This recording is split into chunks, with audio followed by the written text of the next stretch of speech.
专业，您心中的平安。本节目由中国平安独家冠名播出。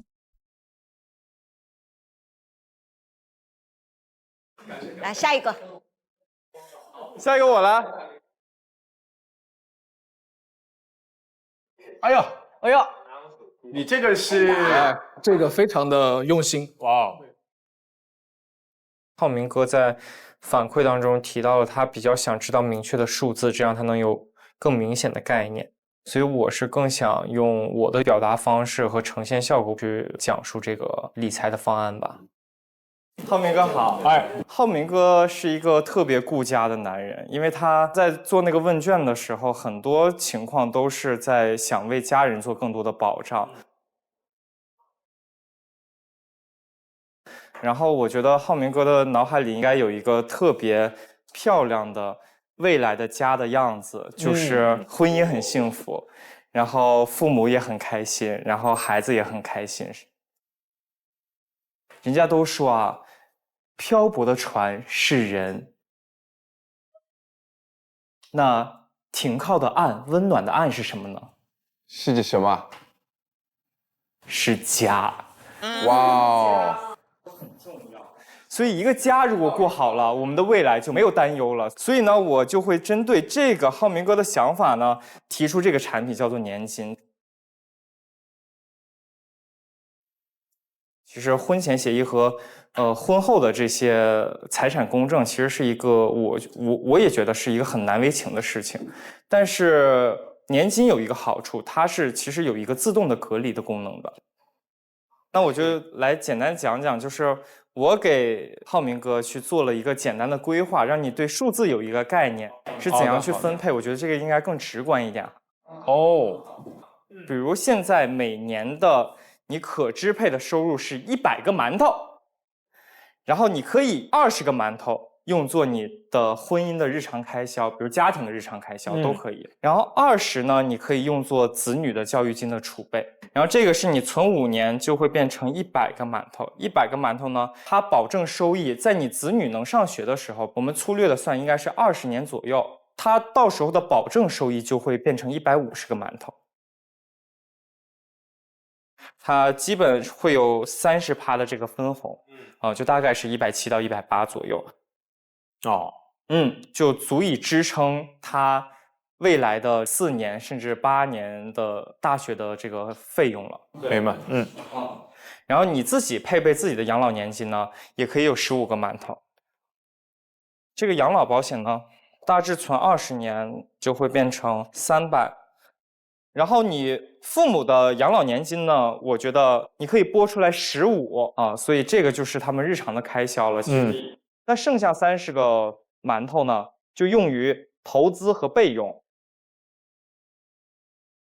所以我就希望浩明哥的未来能够像我画的这幅画一样，然后可能阁楼上还有一些要照顾的家人，但是整个家都是很完美的，然后很健健康康，然后你未来的生活也是很从容、很有底气的。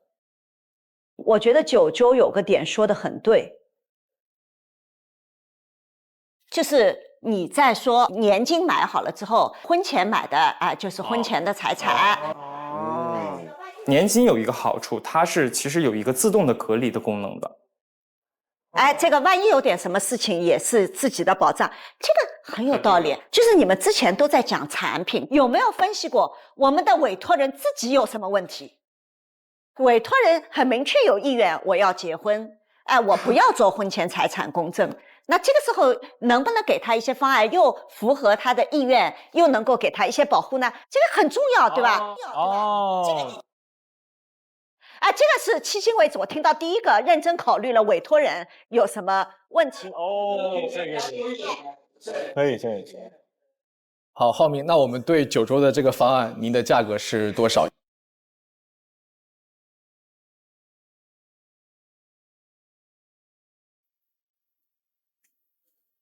我觉得这个价1200，省一点，省一点，留点钱到最后做决定啊。还有2个人了。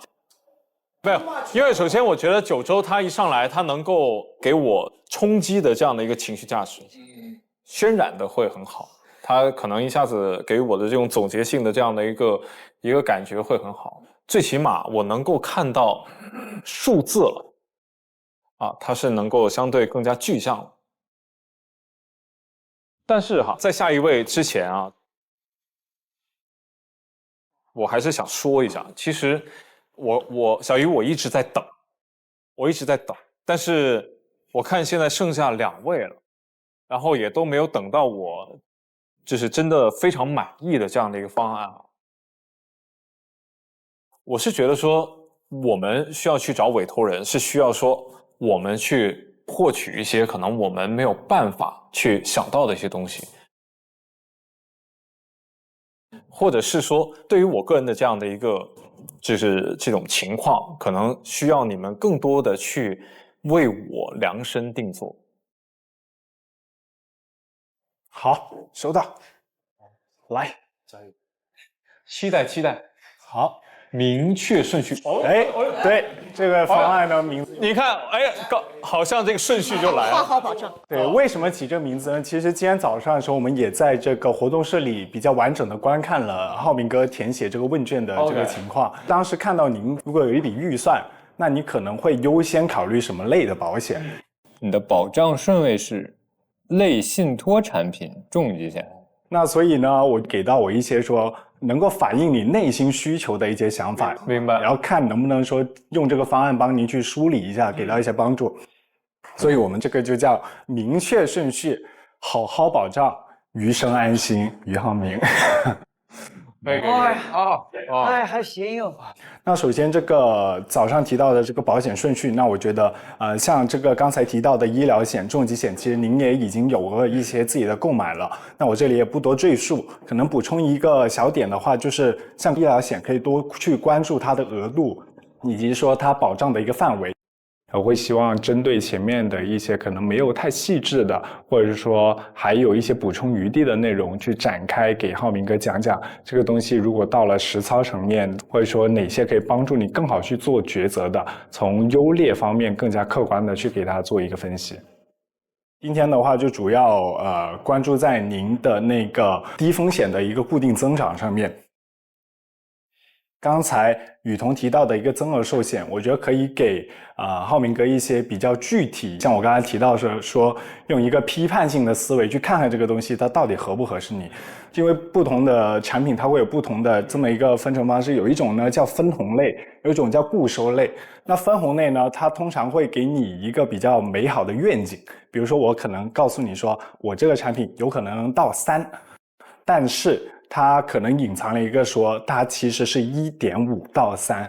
那固收类它可能有一个好处是它写给你是2.5，那它后面就是2.5。那另外您早上提到的一个信托类的产品，其实我也很理解，我也是广东人，广东人这个宗族概念比较强嘛，就比较喜欢说不单只照顾自己，还要把一大家子人都家族兴旺起来。你们广东人是这样的啊？有点这个氛围的，有点是这个氛围。那信托其实是比较符合浩明哥的需求的。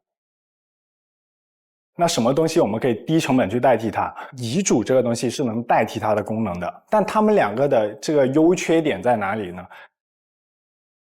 那首先优点嘛，遗嘱便宜，他这找个律师2-3千块钱就写了，拿去公证处再公证一下。但是到时候这份公证完的遗嘱会被所有有可能参与继承的人都能看到，所以它可能就会缺少一些私密性。信托它有什么好处呢？它一方面能够有专人帮你去管一个事，然后还能防挥霍跟传承吧。因为我觉得就是广东的家庭里面也会有一个小毛病，就是如果你这个一家之主希望帮衬太多的人，那可能家里的另一半有时候会有一些意见。是的，对，会有的。那其实如果你说通过这个遗嘱的话，它公开开来被所有人知道，但如果他安排给信托的话，其实就可以避免这样的风险。它的这个逻辑，首先我觉得非常的清晰，然后同时我觉得结合就是我的这样的一个成长环境，它会更加具象、更加实际的，能够去给我们去规避一些我们没有办法能够看到或是找出来的一些内容。按照我们目前的法规，如果它还有一些尚存的债务，那其实它是会随着继承这个遗产，然后把对应范围内的这个债务去进行一个继承的。他会更加多的站在就是我作为一个委托人给予我能够有一个什么样的这个法律上的这样的一个保障。那如果把这个保险金放到这个信托里面的话，可以由信托去分配给你想要去分配的人。关于养老，其实我也做了一个简单的计算。敬业的方案真的很全面、很详细，让我感到安心。这是我的小小的建议，看能不能帮到您吧。哦，太好了，非常专业，非常专业，讲了很多新的东西，讲的太好了，搞法律的啊，真的太好了，这讲太好了。对，多给5000，说他给5000。他手里没有5000，都已经没有5000了。你先搞清楚，真的是不会算数。我觉得给1800吧，因为我觉得他讲的太好了，然后他用谐音梗，非常喜欢谐音梗。很帅，很帅是吧？对啊，很帅，他是有 punch line 的。刚刚我不太了解，就是这个债务的话，就是比如说这个信托，上一辈有这个债务，那到了下一辈，那可能他是变成了这个法定的这个继承的这个债务人嘛？它是这样的，它会以你继承的遗产为限，就比如说上一辈他有100万的这个债务，但下一辈人他只继承了他30万的遗产。那他继承的这个债务就限定在这个30万范围内，但是如果你放到信托里的话，等于说信托是不会因为拿到了这个保险金而要去承担那30万的债务。信托它本身就不存在一个继承的概念，它是一个完完全全独立的第三方，所以就是未来即使你有一些还没有解决的债务，它也不需要去做任何的承担，它只需要按照你下达的一些指令，它去执行就 OK 了。哦。你给个数。好的，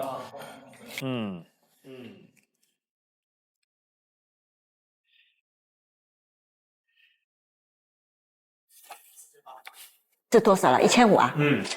哇塞！就我觉得，首先他可能在法律层面上面去做了一些比较详细的这样的一个解释的然后去规避一些可能在这个类目上面的一些漏洞。然后另外，我觉得说出了这个广东人的这个痛点，你知道吗？这个东意对吧？对对，好，谢谢。好。院草，院草，信托王，信托王，信托王，信托王，信托王。真的打开这个家族信托，家族信托，你看信托王。就大家确实讲的挺透了，然后我就讲点没讲过的吧。在高风险这块，这部分确实做得很棒但是我自己认为这个东西它不是一个能够长期可复制的。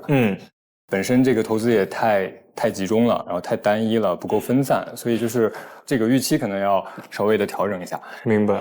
然后你其实关注的是一个未来持续的现金流嘛？那养老这部分的年金可能一方面通过这个储蓄类的保险是可以能够满足的，但是它其实中间有一个误区，无论说什么复利3%还是3.几，现在可能没有这么高了。然后你在20年的维度上去看的话，它其实不一定能跑得赢通胀的。储蓄型保险更多的意义是在于去提供一个稳定的现金流，而不是让你的资产有一个升值和保值。所以不妨我就提另外一个思路就是去替代这个保险类的东西的，那就是在你的家族替代吗？就是年金类的养老的这个。OK， 这个有点意思啊。上午跟你聊，你说也在了解家族信托嘛，就是你可以把家族信托当做是一个就是有这么一个主信托，然后我在主信托下面去设立好几个子信托，他们不同的子信托去干不同的事情，然后有一部分是专门负责你未来的养老的这个现金流的一个账户的，然后有一部分是资金的增长的账户的。我给你预期的是现金这块的年化的一个预期收益在6%到8%，这是第二个账户。然后第三个账户叫做传承账户，甚至一些非常长期的资产，因为信托是一个非常灵活的，你可以把很多的资产都装进去，然后他有人帮你去打理，然后这个中间他会给你收管理费，就是相对是一个非常灵活的一个设置啊，是，对，因为之前就是我更多了解到的是一些这个理财保险嘛，然后有信托这一块的一些功能。那现在你说的这个就完全就是另外一个概念。因为我觉得我打开了我的一个新认知，对。对于我来说，观念的改变其实还是非常大的。以前我只是觉得说，这个东西可以有。但是我不知道它具体的这个，比如说它需要的这个数字的概念是什么。文涛让我今天能够很具象的能够落实到我在过程当中我需要去做什么样的一个准备。这个就是聊一下吧，然后我觉得可以参考。明白。第一个账户里面那个养老的现金流叫养老现金账户，它投的主要是一些比较低风险的。它因为随着时间的推进嘛，包括这个通胀呀，包括这个 CPI 指数增长，我们可以每3年去调整一下它分配的这个金额。在这个过程当中，可能一个3年我可能会持续的有钱再进去。然后第二个增长类的账户里面，这部分钱就主要是去对抗通胀的，就是我需要它有一个较为稳健的增长。然后总体我来给你讲的是那个你对于高风险的金融资产的一个优化。如果是想要达到20%左右的话，我建议你可以考虑这个私募产品。比如说我们也是分级，最稳的就是一些贝塔收益的，跟指数相关的收益是在8%到15%年化。然后另外的就是可以有一些对冲的，就是中性策略，它是可以对冲这个股票本身的风险。然后它大概就是8%到10%的一个收益，然后另外就是你的那个主观的选股嘛，我们就默认这部分，比如说占了30-40%的话，它其实能够博取一个非常高的一个收益。然后还有一部分就是我可以选择再去分散一些到黄金，比如期货。我刚才大概拉了一下，比如说你3%的收益，你20年的复利是1.8%，这个就是你可能买一些储蓄险，它就是基本上可能跟通胀保持一致吧。那如果是5%左右的东西，在20年后就是大概2.65倍，这个可能就已经超出了通胀的50%了。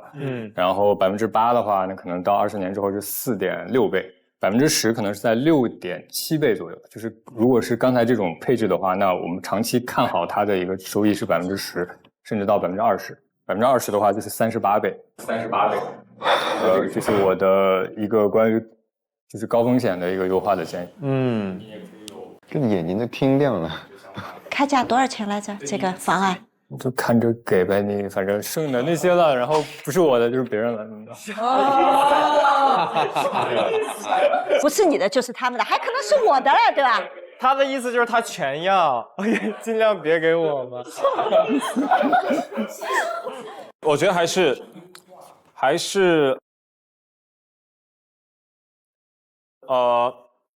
我觉得还是先这个数字。你们有意见吗？他要给1500的，我觉得可以啊，因为我听一下感觉可以赚钱啊。那我们现在的话呢，是全场出现了2个1500哦，一个是敬业，一个是文涛。浩明，你要不要在最后一次定价，我们有没有加价的一个空间？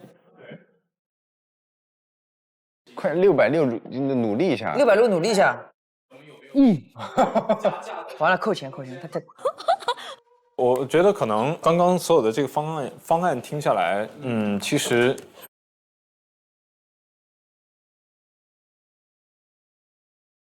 敬业的这个方案会更加具象，也都能相对比较全面一点。我觉得可能我能够更加的清晰的有这样的一个思路去做一些事情。敬业，对，再给敬业加500，加500，谢谢。对，好，谢谢浩明姐妹，谢谢浩明，谢谢伟大的人。今天可能通过他们几位代理人给予我的这些方案之后，给予了我非常多的这种知识点的补足，告诉我说需要非常具象的从最终的这样的一个目标去做一个所谓的这个倒推。所以对于我来说啊，它这个东西它变成了一个非常具象的一个计划的时候，哎，我好像一下子又打开了我这个新的这样的一个认知，能够更加的去为自己的将来也好，包括家人去做一些更多的这种准备风险把控。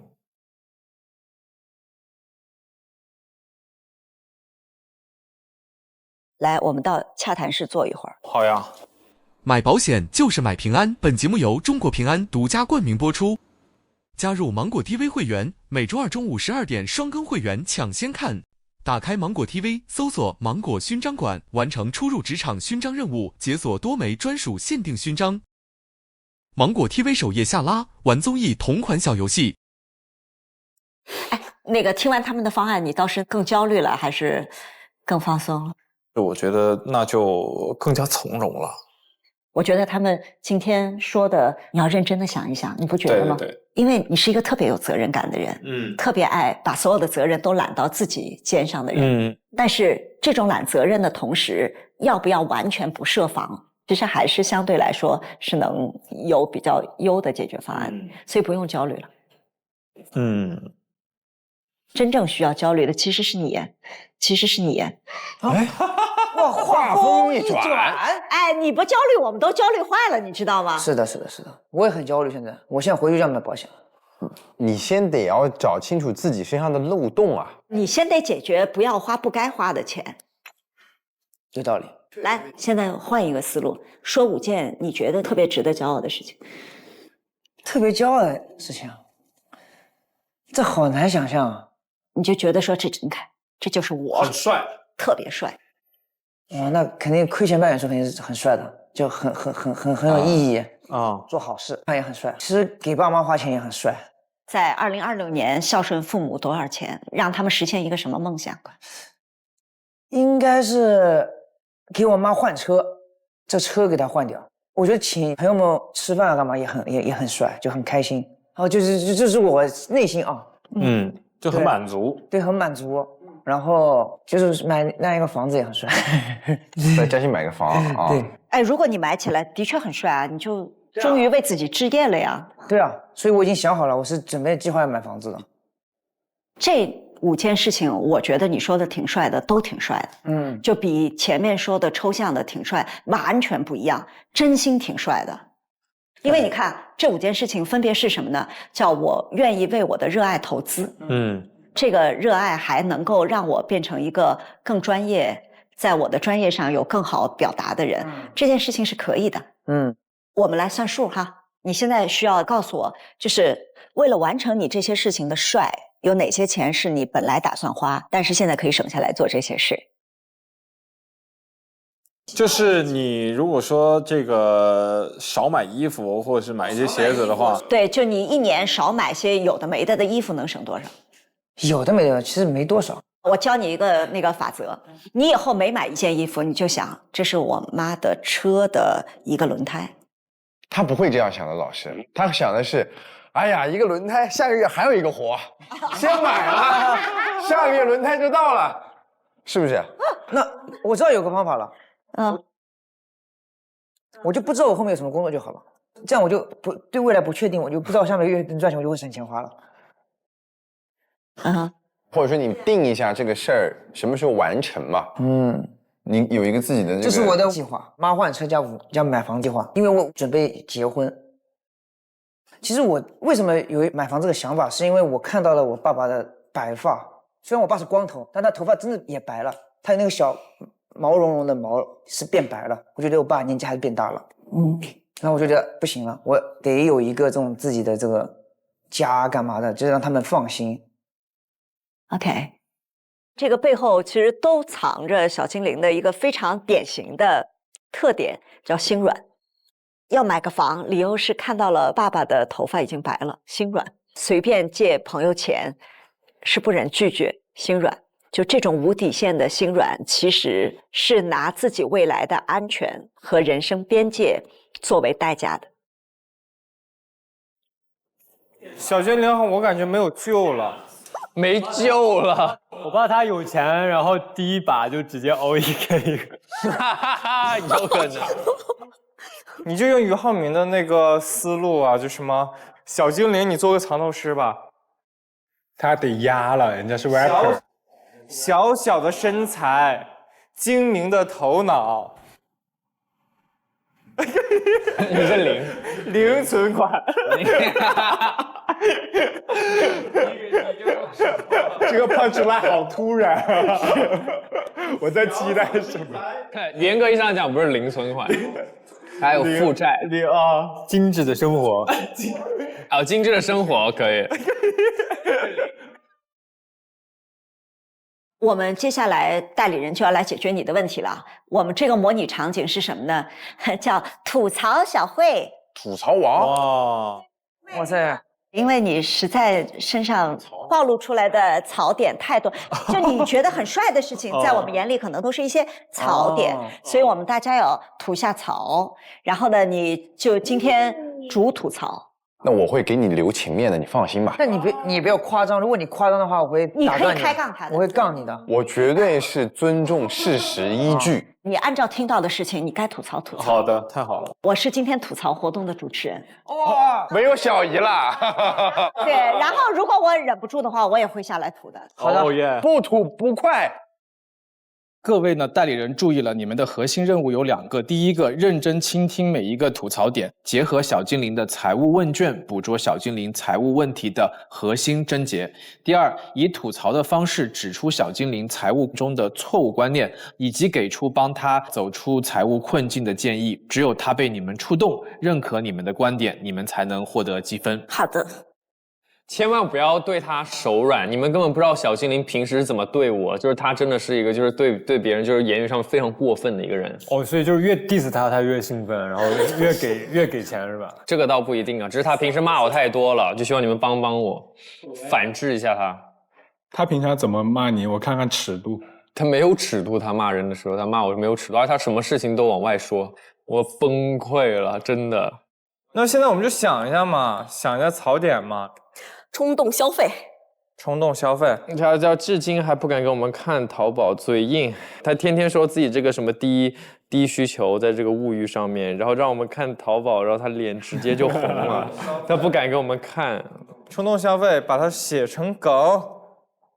3、2、1，这样不帅。他容易相信陌生人，是不是也是个槽点啊？容易相信陌生人，投资陌生人的7000元。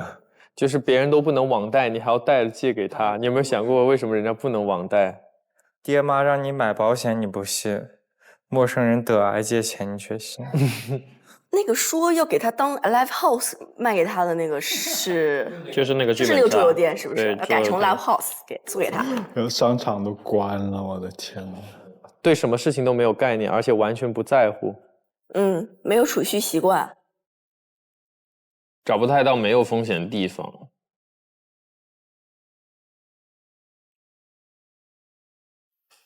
直接 rap， 直接 rap。那还有什么好挣扎的呢？就直接来吧。你一定要 rap 吗？没必要，你会尬死他的。来吧。先打个鼓哈。哎，我的妈呀！你直接开始写歌了？不是真高啊！我跟你说，所有 rapper 听到你这么吐槽他，都就脸红了会。全程必须押韵，一句都不带水词的。这个叫无知者无畏，他就不好意思搞这个。我不好意思。对，因为他有包袱了。肯定有的呀。你做这个，把初入职场金融机变成初入新说唱。对，初入新说唱。初入职场说唱机。哇，这个词写的好狠啊！我天哪！这有没有？你给我看一下，你给我看一下，我觉得这写蛮好的。我觉得你们平常就是这种。真的吗？很好啊。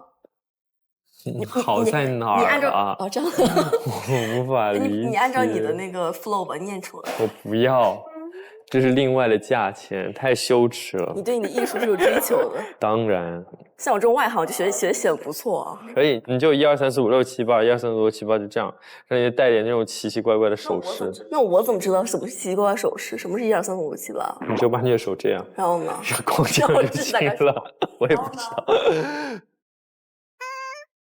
因为小精灵他是一个 rapper 了，这个事情我觉得，通过他能够了解、熟悉的方式去给他讲述，肯定是会比你直接去讲金融产品更加的直观和清晰，也是他更好去接受的吧。这是一个非常新颖的形式嘛，就是既有趣的同时，然后也能进一步的去探讨他现在的消费观，以及说理财观念背后有没有哪些可取的，以及说可以改进的地方。每天对着电脑一看就是一整天，还好我配了蔡司泽锐镜片，不仅锐利清晰，周边视野也比普通非球面镜片宽了一大圈，长时间用眼依旧活力满满。那我们现在就出发去小精灵的模拟现场。走了。哎，小精灵，不行，好笑，我也受不了了。可以。我很喜欢，我觉得你应该比我厉害。看看你下面都看炸炸了！炸啥呀？我不会给你发那个模拟钱币了，你就用你的链子。我给他们这个项链呢，就是谁的我比较喜欢，我就给他一个项链。最后谁的链子多，谁就赢了。好。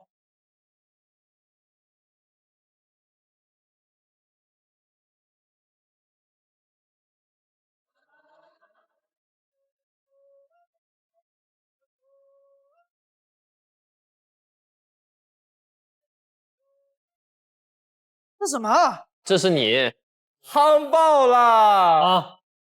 拉完了。但是要吐槽他，你们有一些今天才认识他的感觉还挺难的。不难。有些人就天生适合被 diss。就是你呀！我啊！我们从主吐槽王汉哲开始。你先说你的，然后他如果要开杠，你就随时开杠。可以啊，那这个东西就先放中间值吧。其实作为他那么多年的好朋友，我其实是不想吐槽他的。我觉得需要在这个地方夸奖一下小精灵，总结了他的几个美德，大家可以去听一下。我觉得精灵哥的第一个美德呢，就是视金钱如粪土。对于他来说，钱乃身外之物。我都看不起来了，怎么办？你好优美的中国话，我有点说不动了。作为一个自己开公司的老板，首先对于财务的状况一问三不知，而且他的 P 图软件默默续费了3年，他都不知道。是套餐便宜是吧？没有，不记得。所以如果说你们需要找各种平台的会员，可能他都会有。哦，但是你现在听我说，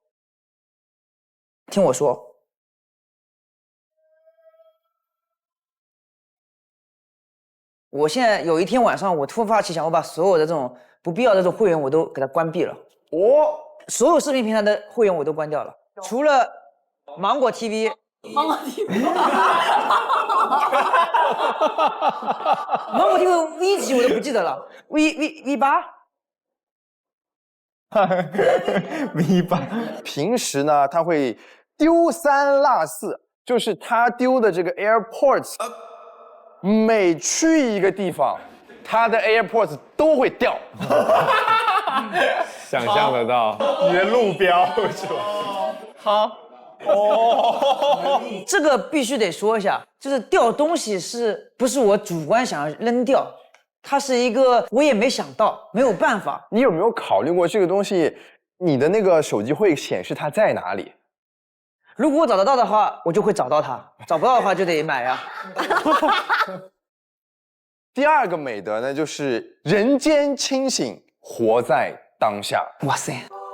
全是夸我的。他秉持着爽就完事儿了的这个人生哲学啊，从不焦虑未来。婚前呢，主张不攒老婆本，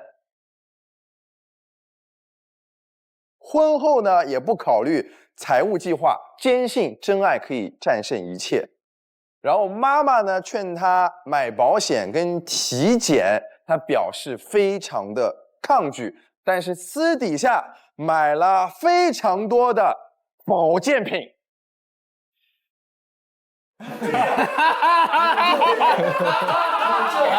还有最后一个美德哈，义字当头第一人。确实啊，最近才给一个完全不认识的这个陌生网友借了7000。义字当头，傻字为先。蠢字更当头，感觉。除了借钱之外呢，还有就是被朋友拉着搞投资，他都是义无反顾而且无脑的信任。然后我们这个朋友圈里面有一句致富名言，就如果你想轻松创业，只要找小精灵，1年之后呢，告诉他们说倒闭了，你就可以获得一笔天使投资。喜欢，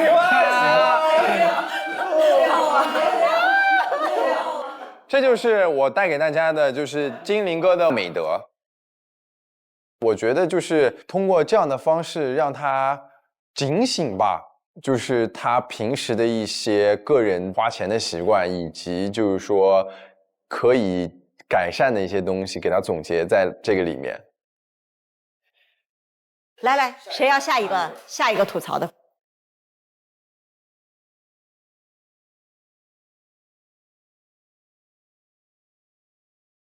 今天是中国新金融啊，今天是要发链子的。中国新金融。来，谁先来？我先来。对小老师来说，他觉得所有的钱都是小事，他现在这个花钱完全没有理由，就是只是冲动消费，希望能帮小老师解决这个问题。请说。小老师就是他有一个房子，就是他没有住很久了，他一直在付那个房租，那房子不便宜吧？这个我要杠一下了。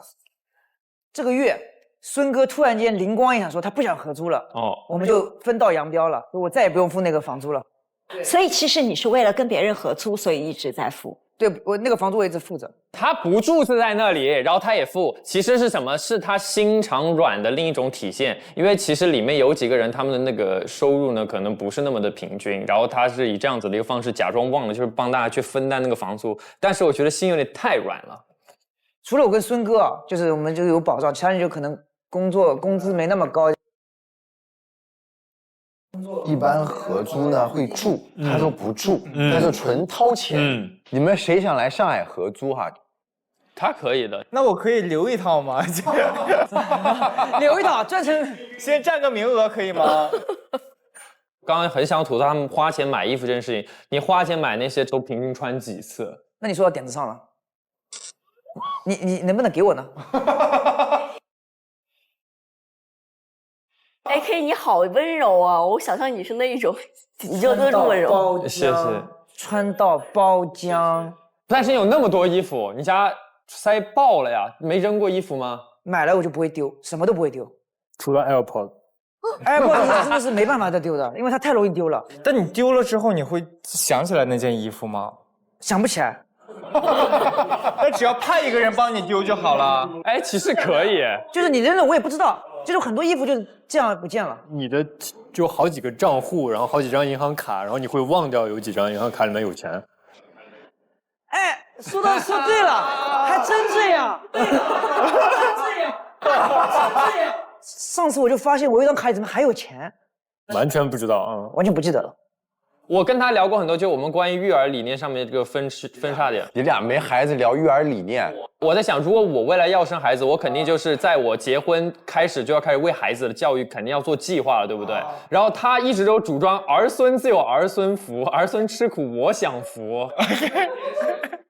就是我现在赚的钱是你 daddy 现在赚的钱，不是用来给你花的，我要先爽够。是啊，是啊，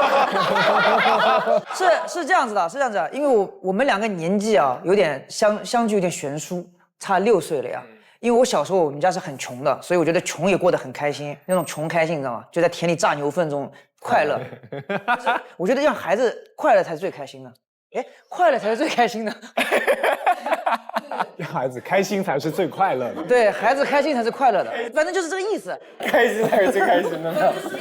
快乐才是最快乐的。还有就是你名下没有任何的资产这件事情，他有辆袜子，不是有双袜子，那个确实也是资产了，有辆袜子。就是你所有的购买的东西都是没有任何保值的东西，你有没有发现？这保不保值的问题啊，就是你在消费的时候，如果你想到它是保值的话，那你买的东西就很少了。哎，就是你负责的逻辑是非常有意思的啊。就是你看啊，你对你爸呢，就是如果我需要借钱给别人，我应该先找我爸。然后呢，对儿孙呢，就是儿孙自有儿孙福，我的钱主要来促进市场循环。他是夸张了，我不是说不给我孩子，是我还没有孩子的时候我就自己花，有孩子我会给他花，是这样的，不是说我不管小孩了，这是不负责任的。那会存钱吗？就是小孩来了以后，小孩来了，他打出来了。比如说什么，他5岁6岁开始起，你会开始攒一点钱给他吗？如果真的有小孩了，我可能就不干这一行了，我就可能找个班上了。可能收入变稳定，但变少了。对孩子来说，如果是我觉得开心就好，就不一定是很贵的东西让我开心，但是就是跟陪他玩的开心，那就是对的。就你给不到他开心，他开心来源是在于说，他可能在班级里面啊，这个同学就是有一个玩具车，哎，很帅，他的开心来源来自于这里。但是你的公司买不起。那我给他打一顿。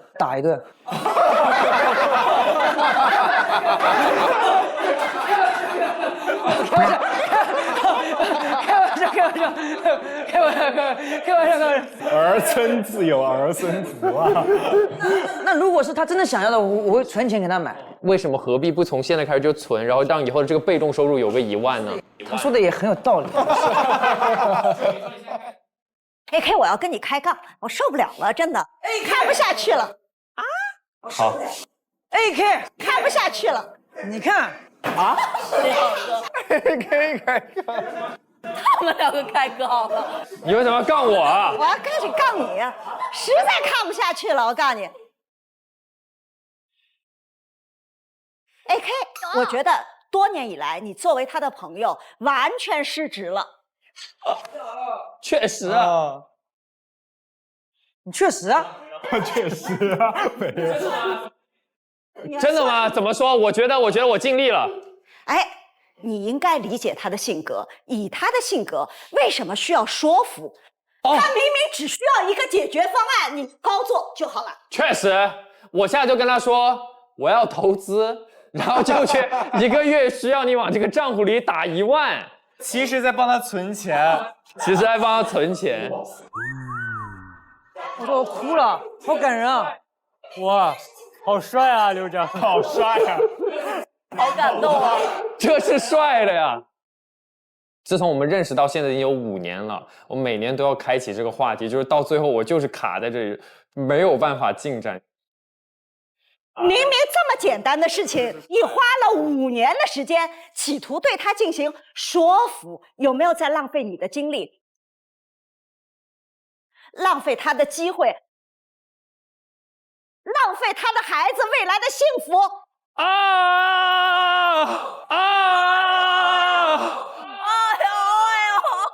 我的责任好重的，怎么回事，王汉哲？关我什么事啊？你跟他也是朋友啊？自己上去道歉。对，你就说你对我有多少亏欠，你自己说吧。我那时候就劝他，我说别花了，他管不住自己，我说把钱给我。其实我在外面还有一些隐形的存款。人家一般是隐形债。不，新的头发是什么？你这个叫什么？皇帝的新衣吗？这不是隐形的，这是消费，但是这个钱是会回来的。你说，我们包的红包，朋友结婚包的红包。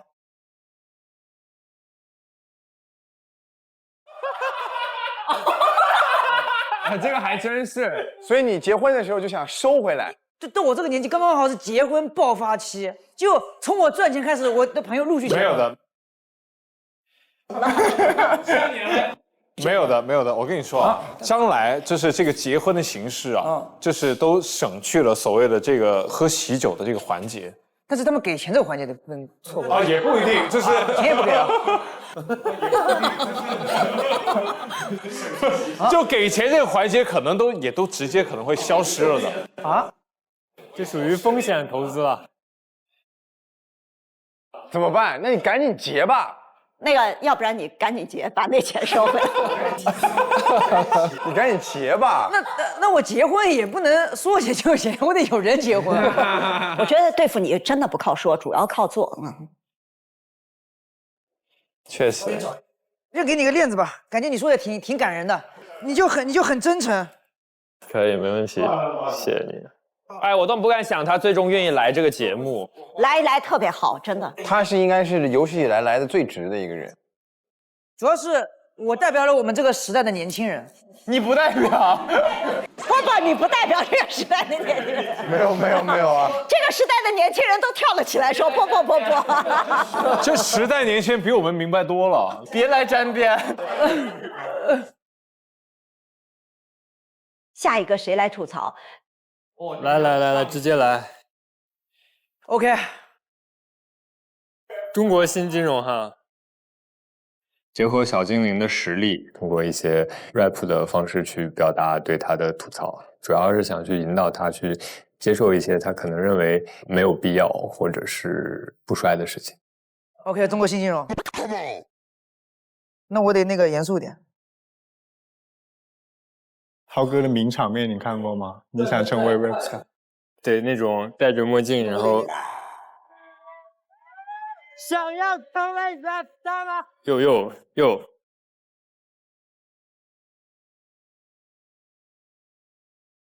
赚得再快不代表你真厉害，钱留不下来，终究只是过客一排。收入在摇摆，支出却没改，今天花的痛快，明天只能无奈。我跟你说 ，rapper 听这个很痛苦的。账户不分开，现金全混在一块，你以为很自在，其实早就失态。钱交给别人管，你自己不主宰，看似很省心，其实风险在放大，在放大。没有压到，为什么没有压到？是我听错了吗？为什么有个放大？这风险在放大。看似很省心，其实风险在放大，放大。全程必须押韵。放大，还以为有个punch line。拉了，不好意思。后期修一下音，修个牙的。看似很省心，其实风险在作怪。Cool。所以听我一句，别再继续摆。先把底座搭好，再来谈什么未来。等你现金能流，系统能带，节奏稳下来，才有资格说我在。把钱管住，把路铺开，你才是真的帅，真的帅。哇，太要命了！真的好，哦哟，给到一个好，太要命了。好，我只想问你，你有 freestyle 吗？没有。哦，可以。OK。他这段表演让我有点羞耻，怎么办？哎，这个刘章预判到了，他说 rapper 听到这种都会羞耻。我替你感到羞耻，主要是。谢谢啊。所以我上来，我先把这个羞耻了，不然我在下面羞耻太久。我觉得还挺好的，用你擅长的方式吐槽你啊，是蛮好的呀。说的很在理啊。Next， 谁是下一个？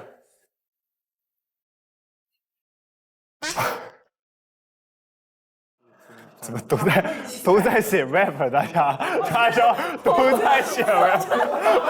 你们不要写 rap， 我脚趾都要抠地了。受不了！我一眼过去，大家都是一个文档，都是三两行的。你们不要押韵啊！求求了，好头痛，我头好痛啊！都在写 rap。你们不要押韵啊！来吧，加油 ！OK， 我做好声音准备了。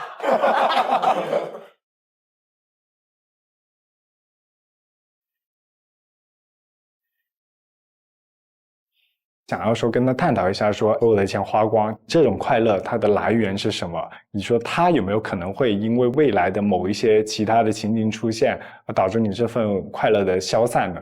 月光族这个态度很帅，快乐比存款重要，你同意吗？我同意，我同意。首先要顾好自己的情绪，让自己开心，因为没有比开心更快乐的事情了。开心才是最快乐的。这个好，继续。这个好，丝毫没有办法反驳。对，但你有没有想过一个点？你当下的快乐是源于你当下能够有收入，而存款它其实是为你未来的快乐做保障的。你有没有想过，未来当你真的完全没有办法来实现自己的正常收入的情况下，你还会像你现在一样快乐吗？但我不能假定我那个时候快不快乐，是因为我不能假定我那时候还活不活着，因为人生无常。你现在有负债吗？你指的负债是我负的债，还是我父亲的债？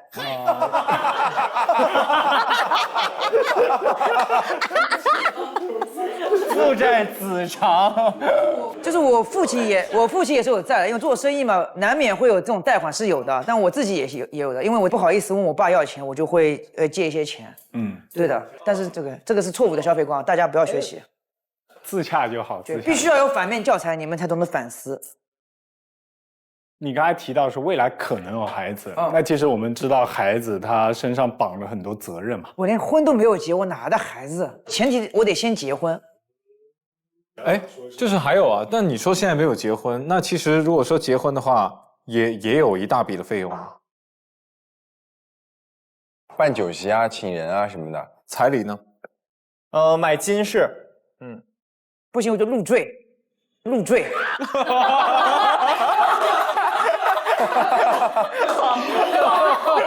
我当一个赘婿，但是我觉得还是平等的嘛，就是说，如果他真的需要这个，我爱他，那我什么我都愿意去做。那我这边也准备了一点小小的胖出来，还没来呢。OK， 我做好生意准备了。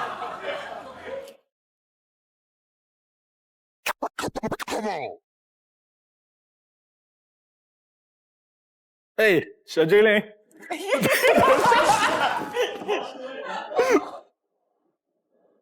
他要把那个链子放回包里了，我跟你说。来吧。是看你的眼睛，看看你消费多夸张。月光是常态，钱刚到账就花光。建议你先把欲望往回收，别让都压等等。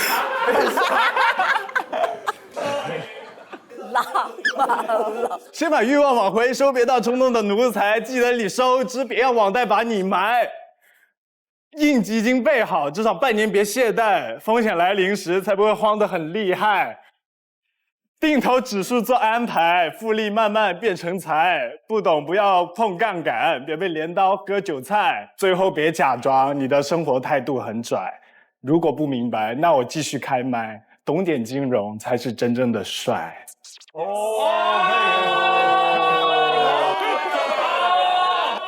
偷我梗！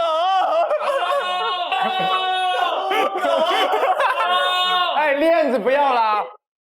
对。我的反应和这个表情是一样的，你看一下这表情。Drop the mic。老实豁出去就这样啊，老实人豁出去确实不错。这段 rap 看起来劝人收手，实际上给了一个极简又完整的资产配置方案。敬业的表现的是非常的让我亮眼，特别称赞的。剩下2位 rapper 谁先上？我可以，我也有 rap， 我压不了轴啊，怎么办？但是我等会儿再 rap 吧，我们先聊点别的。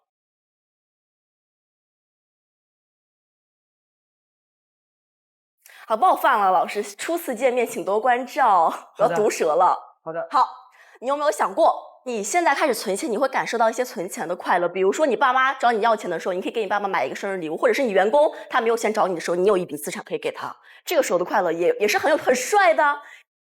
你说的很对，但是我为什么没有存款的原因，是因为我这很容易被骗。但如果我有存钱的快乐之后，我会有被骗钱的痛苦，被骗钱的痛苦。就是你一旦有存款的快乐之后，你会想我怎么让这个存款变更多？因为人的欲望是无限膨胀的。你有100万的时候，你想那我可不可以有500万呢？那你就会动歪脑筋，你就想投资。投资是歪脑筋，投资不是歪脑筋，动歪脑筋。对我来说是坏的思想，一旦产生之后，就有人会趁虚而入。就会把你钱骗走，那你人财两空。你不仅没有了存款的快乐，你还会有被骗的痛苦。那就比如有一笔这个备用金，无论怎么样都是很好的。对，确实你这样一说，备用金确实需要的，每个人都要有一个备用金，我觉得是对的。帅，好，说服了。那你有那个 rap 展示？我有 rap 展示。哦，那先给你项链吧，我怕等会没有勇气给你。先给你。我听完是不想给。我的 rap 首秀，对不起啊，给大家污染耳朵了，开始了啊！哇，求了，我真的是。打开手机，对，都开始。打开手机。你在跟豆包说吗？打开手机，点个借款，3分钟到账，买个潮牌，换个手机，生活像在放浪。头1星期出门走路都带风响，请客吃饭抢单，感觉自己是董事长。直到接到电话，打到老板办公室旁，你欠钱不还，我只能让你的员工下岗。想要当英雄，结果只能自己去扛。踏实存钱，慢慢上岸，抬头一定能见光。哦，他今天是最有气势的。确实，我们也羞耻。我要传递的是一个观念，就是大家不要去超前的消费，不要去网贷。所以这个 rap 词里面，我觉得是融入了一些这样的建议的。舅舅，你得跳了。我不行，你得唱跳了，大舅舅，都到最后一个了。你的压轴很关键。对，哦。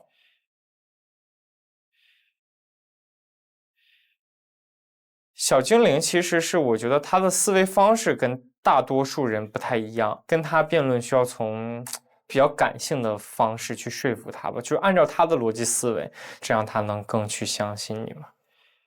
我是想跟你聊聊这个网贷的事儿啊。你首先，那我就问你一个总的概括嘛。你借网贷到底是什么心态？你也明明有钱。之前借的时候是没钱的时候借的后来就变成一种习惯了。变成一种习惯了。那你知道这个网贷的危害有什么？你觉得什么时候应该借网贷，什么时候不应该借网贷？借网贷就是实在是紧急情况下，就是实在是来不及周转的情况下，就是借网贷。哦，那你觉得什么时候算紧急？太多了。可能有一个我特别想买的东西，一定要买，不然就没有的时候，我就会觉得很重要。那你还网贷是用什么钱来还网贷呢？用我自己的钱去还呢。那你为什么要借这个网贷？你自己明明有钱，为什么要去借这个网贷呢？我找不到我爸，晚上睡着了，我说爸，我想买这个东西的时候，他没醒过来。但是网贷它不是这么用的呀。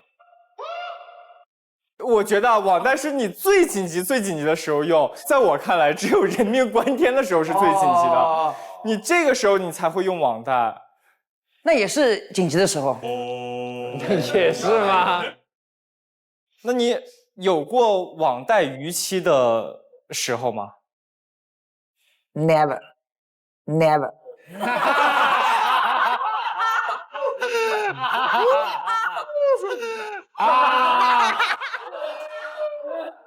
别的你不说，我爸告诉我，就是很关键的一个，就是征信真的很重要。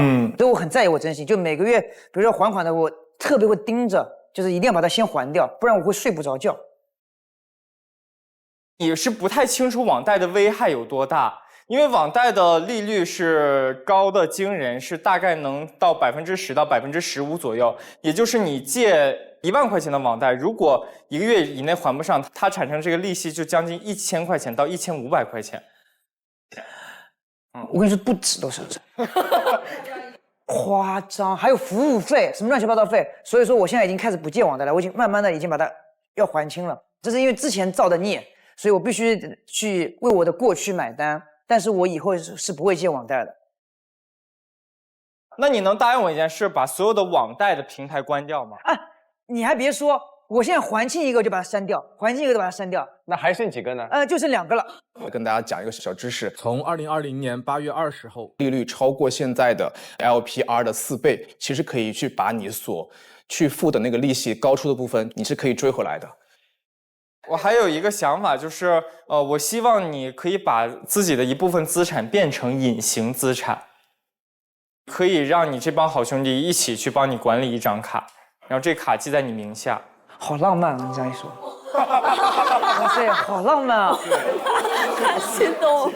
哇塞，好浪漫！你这说好帅啊！打比方，你自己知道6位卡号的前2位，然后 boy 知道中间2位，然后刘璋知道后面2位，你们这样就是永远的把它锁在一块儿。密码永远3个人凑齐了才知道，凑齐了才能启动。哎，那我们每个月3个人一起往里面存钱呗，像我们3个人的小金库啊。我不要，我不要。钱都你一个人花了，最后。其实我现在已经慢慢被你们说的已经有这个理财思维了。你们看到我形象也变了，胡子也没有了，其实我已经蜕变了。太有节目了。九九他的表现非常出色，引导他去适当的去储蓄，对他进行苦口婆心的一个劝说哈，是非常的棒的。我也想总结一下，就是网贷这个事情嘛，就是其实网贷是一种毒药加止痛药。对，就比如真的出现一些特别重大的应急的事件的时候，你是可以拿它止痛的。但是如果你日常当做饭吃的话，它会慢慢的让你变成毒药。然后我有一个 rap 要送给你，来吧，来，我头好痛啊！要网贷惹祸，肆意挥霍，人前装阔，人后落魄。就耳朵红了。欲望别过，失控折磨，越拖越躲，只剩悔过。哦，哇，有表情管理，有表情管理。哦，给你一个吧。加上我自己的勾芡。有什么给他的具体的可实行的？实质性的。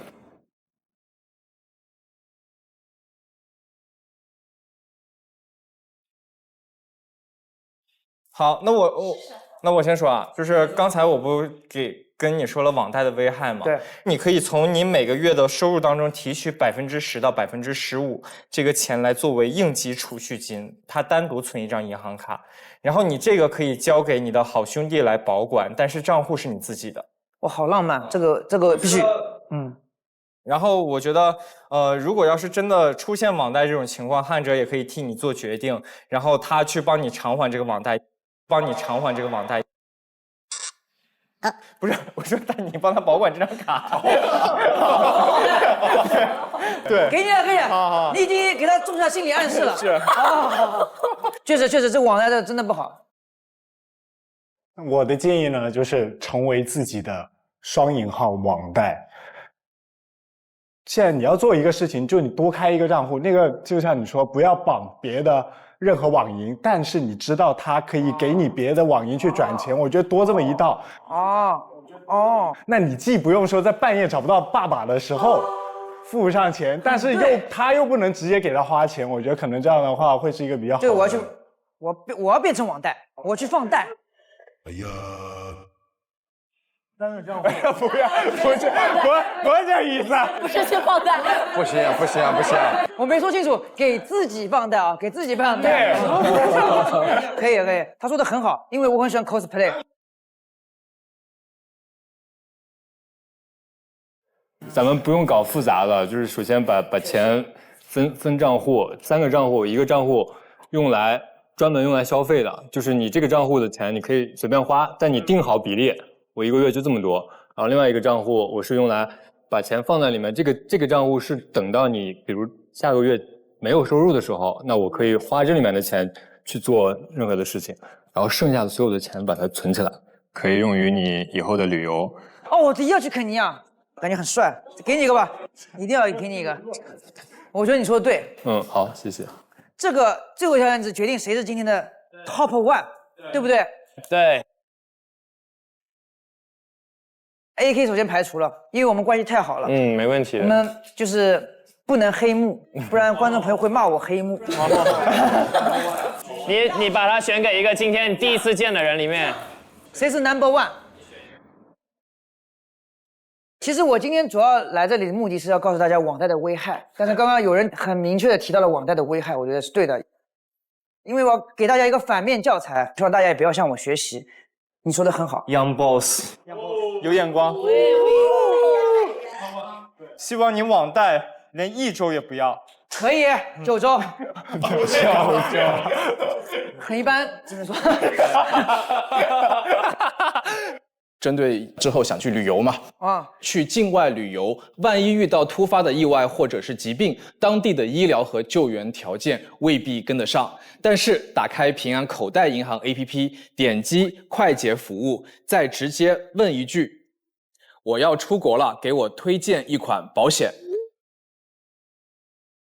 你看，平安24出境安全综合保障，买了它就能享受平安全球急难救援服务，覆盖全球233个国家和地区，7乘24小时随时响应。出门在外，不光要把钱规划明白，更得把安全和风险都护好。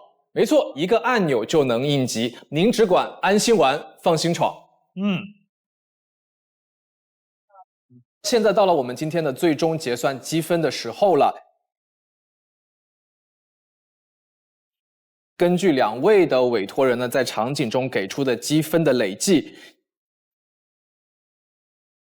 并列第1名敬业啾5分，恭喜敬业啾成为今天的最满意风控代理人。你3连冠了，别搞，我有点慌了，是吧？我是觉得说敬业的逻辑，首先我觉得非常的清晰。我们的这个方案就叫明确顺序，好好保障，余生安心。俞灏明，可以。我也是广东人，广东人这个宗族概念比较强嘛，信托其实是比较符合灏明哥的需求的。按照我们目前的法规，如果他还有一些尚存的债务，那其实他是会随着继承这个遗产，然后把对应范围内的这个债务去进行一个继承的。它结合这是我的这样的一个成长环境，然后去给予我一些可能更加能够让我这个眼前一亮的这样的一种建议跟方案。唐九洲，他说到了我的痛点，感觉他懂我的心，我们俩有这个灵魂上的契合和心灵上的共鸣。对，我希望你可以把自己的一部分资产变成隐形资产，可以让你这帮好兄弟一起去帮你管理一张卡，然后这卡记在你名下。好浪漫啊！你这样一说，哇塞，好浪漫啊！我也想总结一下，就是网贷这个事情嘛，就是其实网贷是一种毒药加止痛药。对，我要杜绝超前消费，我要准备一些预备金，对我的资产进行一些配置。我们这场的主题叫钱无小事啊。之所以说钱无小事，是因为钱不仅是当下的满足，它还连通到你的未来。包括你家人的幸福。那钱的背后呢，你会发现说跟人的性格有很大的关联。我们在小精灵的身上看到了你需要用及时满足来找到快乐的典型特征。确实，大家控制住自己，不要快乐崇拜。对于灏明来说，钱是安全感的一部分。只要我们从现在开始往未来多看一看，对，认真的看一看，量化的看一看，我觉得就成功了。你们可以去贴你们的 MVP 照片了，是不是今天位置都不太够了？只能从第1期开始摘了。可以，这么狼性吗？可被刷下去了。哇！啊！哇塞！我说这3个板板是干嘛的？这是新搞的。哇！赞！赞！李姐两边都在煮着看我们。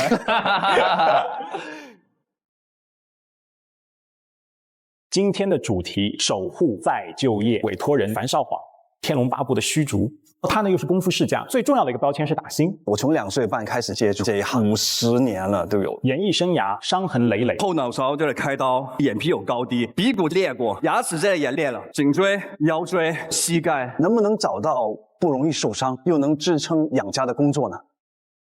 投资啊、金融啊这些东西，完全是这个小白完全不懂。多年来，有身边的一些什么兄弟啊、徒弟啊，被骗了不少。我也是个家里的顶梁柱，年纪现在慢慢就是渐长。如果我再受伤，孩子还那么小。哥，我已经设计好了，每一个账号1个月15条的更新。那这个家一天要拍6个小时，其他的工作就要放一放。不行，我们可以轻量化的冷启动。怎么提高互动率？这些我相信您都不爱管，交给公司就好。不可以全交给公司。个人和公司它可能会有一些成本的混同，所以一定要在合同里面规避清楚。整个流量资产归属是落到你身上的，不是落在公司的，有风险。就算直播账号是用您本人的身份证，有可能在法律上会被判为公司。我给你接了一个新的商务，就是卖口红啊，拍到现在50年了都有。哇！还有一位是陈志鹏，出道就是小虎队成员。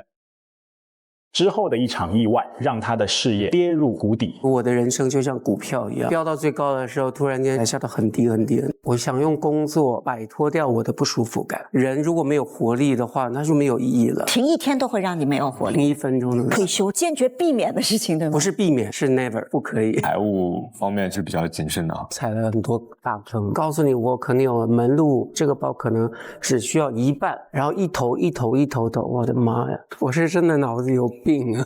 我特别感激得到了你的这份帮助，你特别积极，你特别用力。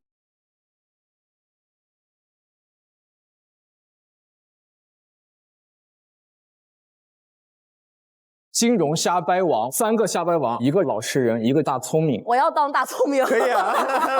进入这个市场之前，并没有非常充足的知识。在股票市场的门外汉，通过霸蛮无道的运气取得了盈利。挺会装的，你还在那添加。源自于80年代的西方投资社会，它是不是啊？真的呀？在搞我吧？恶意收购者。好，突然有点难啊。用屁股写名字。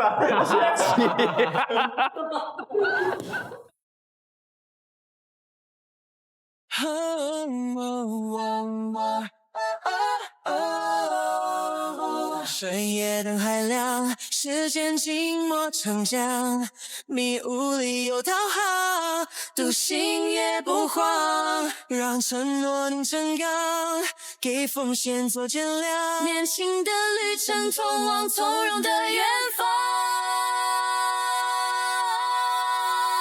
清澈如灯，爱是归航，破浪甲方安然向阳，桂花为影照亮迷茫，青春作伴不负韶光，让未来见证这守护的力量。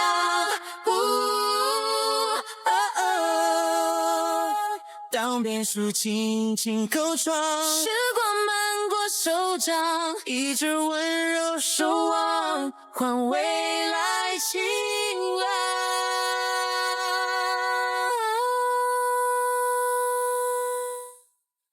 更多精彩内容尽在新浪娱乐微博综艺新浪综艺，上微博关注节目官微出入职场金融季，解锁更多独家互动和幕后花絮。上微博带话题出入职场金融季发博讨论，有机会获得节目嘉宾专属回应，独家中文百科合作平台。上百度搜索出入职场金融季，精彩内容尽在百度百科。